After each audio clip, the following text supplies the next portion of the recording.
दोस्तों हम सब कई बार ऐसी कॉमन चीज़ें खाते हैं जैसे कि चॉकलेट, पास्ता, ब्रेड वगैरह, लेकिन आपको शायद पता नहीं होगा कि आखिर में ये सारी चीज़ें बनती कैसे है।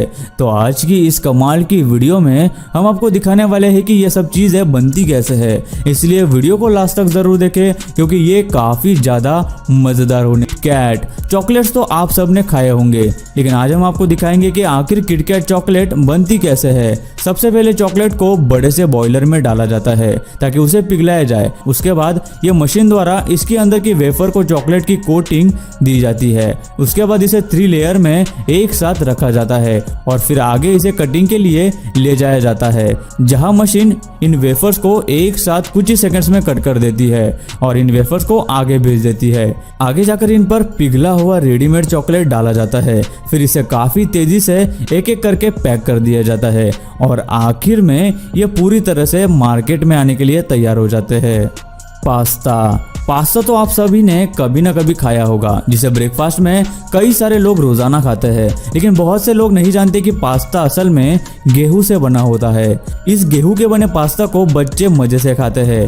आज हम आपको दिखाएंगे कि आखिर कैसे इस पास्ता को बनाया जाता है। सबसे पहले गेहूं को बड़े से बॉयलर में डाल दिया जाता है, जहां इसे पीस कर पास्ता के मिश्रण के लिए तैयार किया जाता है।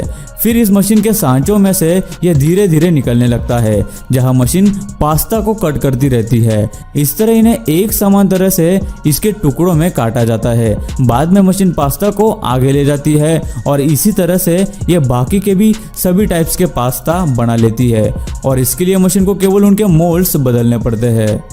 केचप खाने में चाहे सैंडविच हो या फिर पराठे, उन्हें खाने के लिए केचप की जरूरत तो पड़ती ही है। केचप के बिना कई सारी डिशेस तो खाई ही नहीं जा सकती, क्योंकि केचप खाने में एक अलग ही स्वाद ले आता है। तो चलिए हम आपको दिखाते हैं कि आखिर इसे कैसे बनाया जाता है। सबसे पहले खेतों में से टमाटर को मशीन में निकाला जाता है और इसे दूसरी तरफ के ट्रक में डाल दिया जाता है, जहां इस ट्रक में पानी डाला जाता है और फिर इन टमाटरों को मशीन में डाल दिया जाता है, जहां ये मशीन इन टमाटर को फैक्ट्री के अंदर एक रोलर के पास ले जाते हैं और ये रोलर इन्हें प्रेस कर देता है और आगे भेज देता है, जहां ये कर्मचारी खराब टमाटरों को छांट कर अलग कर देते हैं और बाकी के टमाटर को एक बड़े से गोल घूमने वाली केचप मशीन में भेजा जाता है, जहां इसका केचप बनाया जाता है और आगे इन्हें बॉटल्स में डाल दिया जाता है और फिर ये मार्केट में आते हैं।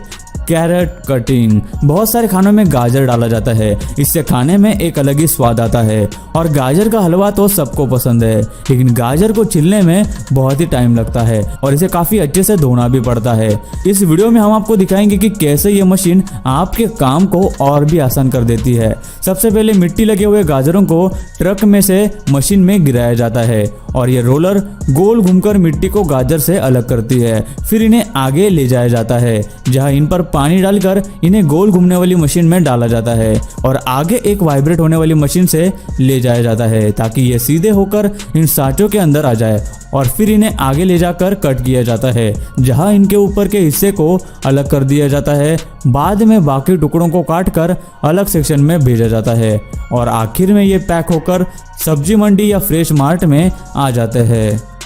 ब्रेड ब्रेकफास्ट करते वक्त हमेशा हमें ब्रेड्स की ज़रूरत पड़ती है और उसे हम चाय के साथ भी खाते हैं, लेकिन बहुत लोग नहीं जानते कि आखिर ये ब्रेड को बनाया कैसे जाता है। सबसे पहले आटे को एक बड़े और चौड़े स्टील के बर्तन में रखा जाता है और फिर ये मशीन इन बर्तनों को ऊपर करके इस आटे को पलटकर इस मशीन में डाल देती है और फिर बाद में यह मशीन इस आटे से इनके एक समान गोले बना देती है और फिर इन्हें आगे 4 और स्टेप से गुजरना पड़ता है, जहां ये पूरी तरह से पक जाते हैं और आगे इन ब्रेड्स को यह मशीन सक्शन की मदद से ऊपर कर देती है, जिससे मशीन इन ब्रेड्स को उठाकर आगे रख देती है। इसके बाद इन्हें एक लाइन से आगे काटने के लिए भेजा जाता है।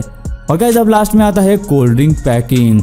ये मशीन कोल्ड ड्रिंक की बोतल्स में ड्रिंक भरने का काम करती है, जो अपना काम काफ़ी तेज़ी से करती है। आपको इस वीडियो में तो दिख रहा होगा कि कैसे ये मशीन इन बोतल्स को लेकर इसमें ड्रिंक भरती है। ये ऑटोमेटिक मशीन अपने आप ही सारा काम कर देती है, फिर इसके ऊपर ढक्कन भी लगा देती है। उसके बाद ये इन बोतल्स को पैक करने का भी काम करती है, जो एक साथ कई सारी बोतल्स को कुछ ही सेकंड्स में पैक कर देती है। अगर ये सब काम इंसान करने लगे तो इसमें काफ़ी ज़्यादा समय लग सकता है, लेकिन इस मशीन की मदद से ये काम काफ़ी जल्दी हो जाता है।